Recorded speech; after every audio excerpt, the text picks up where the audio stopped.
instructions are really, really poor, so we're just going to give it a shot. Essentially, what we're going to do first... What's going on, guys? Colton with Lucky Tackle Box and Twig and Timber Outdoors, and today I'm going to show you one of my favorite and easiest ties that I like to use for all season, winter, spring, and summer trout. It's one of those hatches that you always constantly have on the water, and that is a midge pattern.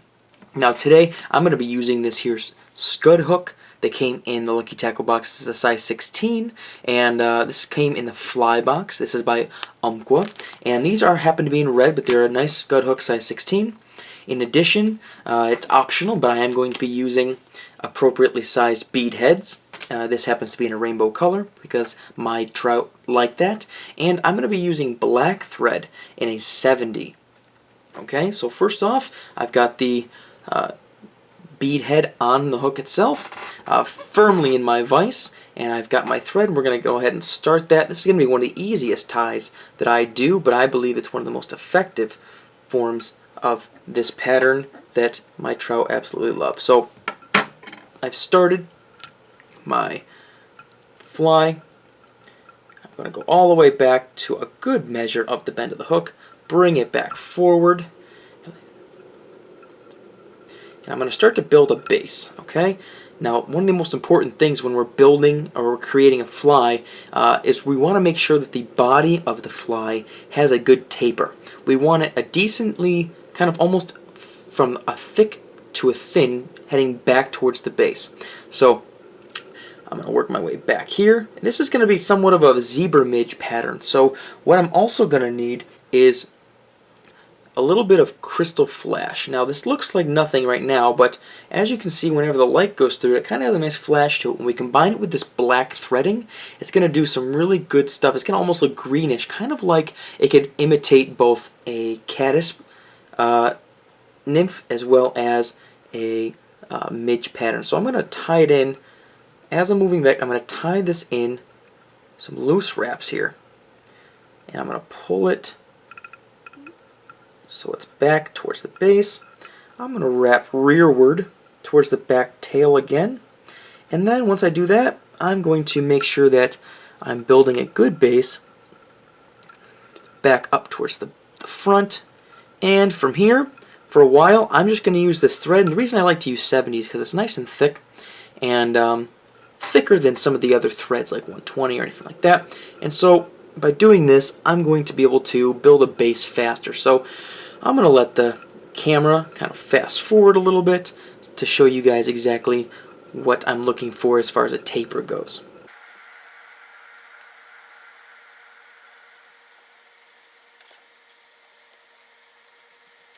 One trick I like to use is if I want to make the wraps a little flatter, I will spin my bobbin clockwise, and what that does is it untwists the line, or the what do you call it, the thread, and that makes my wraps a little flatter against the body,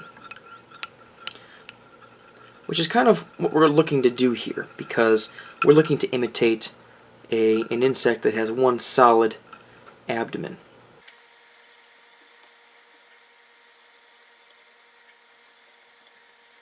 Alright, so as you can see, I've got a nice solid body starting to taper back rearward towards the point of the hook.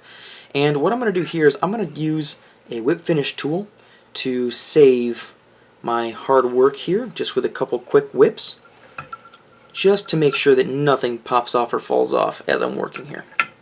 Alright, so now I've got my Krystal Flash, or my flash here, and I'm going to make wraps, even wraps, all the way up towards the front of the fly.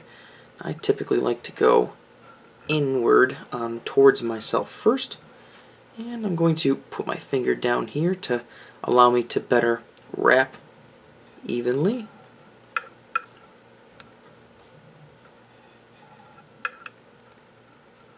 You can also do this with copper wire or even tinsel. So now that I've wrapped it all the way forward, I'm going to capture the material. I'm going to give it a good couple wraps here. I'm going to take my scissors, I'm going to snip it close to the base. Probably not close enough there.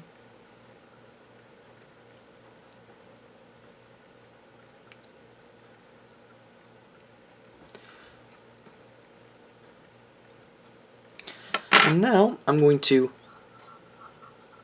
finish my fly by giving it a nice quick whip finish. Probably just about 3 turns or so. These flies are pretty hardy because we're going to apply an epoxy to them, or what I like to call an epoxy, Sally Hansen hardener. Gents, don't tell your ladies you're using their nail products. So I'm going to take some hardener or some epoxy, if you have it available, and I'm going to, don't liberally use it, but apply a little bit at a time, heading forward. What this is going to do is that Krystal Flash is going to take on a nice color, it's going to harden the fly, and it's going to kind of give it a better cylindrical body. I'm going to again apply a little bit more here. Be careful because this stuff can really goop up quickly.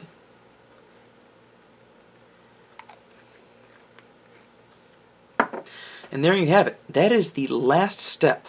I will let this dry, and this is what I use typically to catch most of my trout in my local wild stream.